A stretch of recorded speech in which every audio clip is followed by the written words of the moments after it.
മുഖ്യമന്ത്രി പിണറായി വിജയന് സംസ്ഥാന കമ്മിറ്റിയിലും polit ബ്യൂറോയിലും CPM ഇത്തവണ ഇളവ് നൽകുമെന്നുറപ്പായി. പ്രായപരിധി പിണറായി വിജയന് ബാധകമാകില്ല എന്ന് തന്നെയാണ് ഏറ്റവും ഒടുവിലായി ലഭിക്കുന്ന സൂചന. ഇതോടെ കേരളത്തിൽ മൂന്നാം പിണറായി സർക്കാരിനുള്ള സാധ്യതയേറുകയാണ് എന്നാണ് രാഷ്ട്രീയ നിരീക്ഷകർ കരുതുന്നത്. കണ്ണൂരിൽ നിന്നുള്ള മറ്റൊരു മുതിർന്ന നേതാവ് EP ജയരാജനെ കേന്ദ്ര കമ്മിറ്റിയിൽ നിലനിർത്താനും ധാരണയായി എന്നാണ് പാർട്ടി വൃത്തങ്ങളിൽ നിന്നും ലഭിക്കുന്ന വിവരം.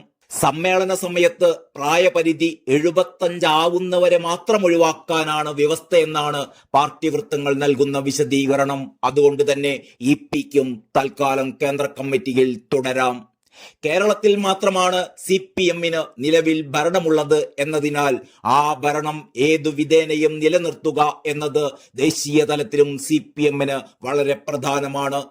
പശ്ചിമ ബംഗാളിലും ത്രിപുരയിലുമൊന്നും അധികാരത്തിൽ തിരിച്ചെത്തുക എന്നത് ഒരിക്കലും നടക്കാത്ത സ്വപ്നമാണ് എന്ന് പാർട്ടിക്കറിയാം.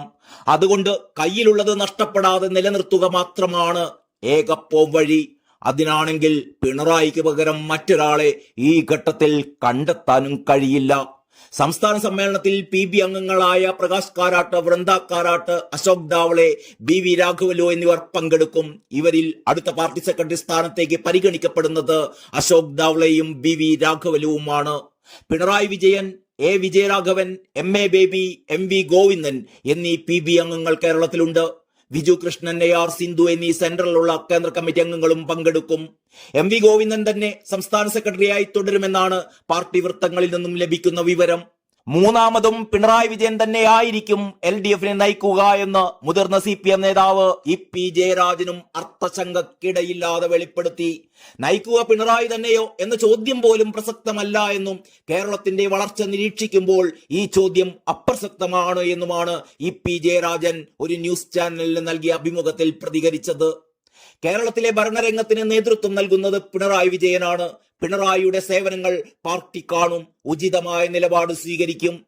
ഭരണരംഗത്ത് വരുന്നതിന് പ്രായപരിധി ബാധകമല്ല. പിണറായിയുടെ കഴിവിനെയും പ്രാപ്തിയെയും നീതിബോധത്തെയും ജനസേവന മനോഭാവത്തെയും സത്യസന്ധതയെയും കേരളത്തെ വളർത്താനുള്ള വലിയ നിരീക്ഷണത്തെയും എല്ലാവരും പ്രകീർത്തിക്കുന്നു. അതില്ലാതാക്കാനാണ് കുറെ കാലമായി ചിലർ അദ്ദേഹത്തെ വേട്ടയാടുന്നത് എന്നും EP പറഞ്ഞു. ശരി മാത്രം ചെയ്യുന്നവർ ഭയപ്പെടേണ്ടതില്ല.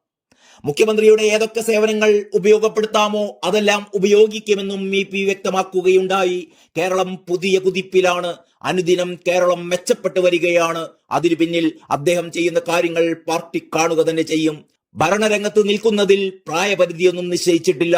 പാർട്ടിയുടെ സംഘടനാ തലത്തിലെടുത്ത തീരുമാനം പാർട്ടിക്ക് വേണ്ടിയുള്ളതാണ്. പുതിയ നേതൃനിരയെ ഉയർത്തിക്കൊണ്ടുവരുന്നതിനാണത്.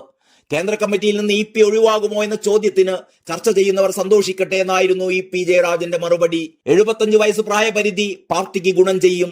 75 കഴിഞ്ഞവരുടെ പരിചയ സമ്പത്തും പാർട്ടിക്ക് ഉപയോഗപ്പെടുത്താൻ കഴിയും. തന്റെ കഴിവും പാർട്ടി ഉപയോഗിക്കും. ഏത് വഴിക്കാണ് എന്ന് ഇപ്പോൾ പറയാനാകില്ല എന്ന് EP പറയുന്നു.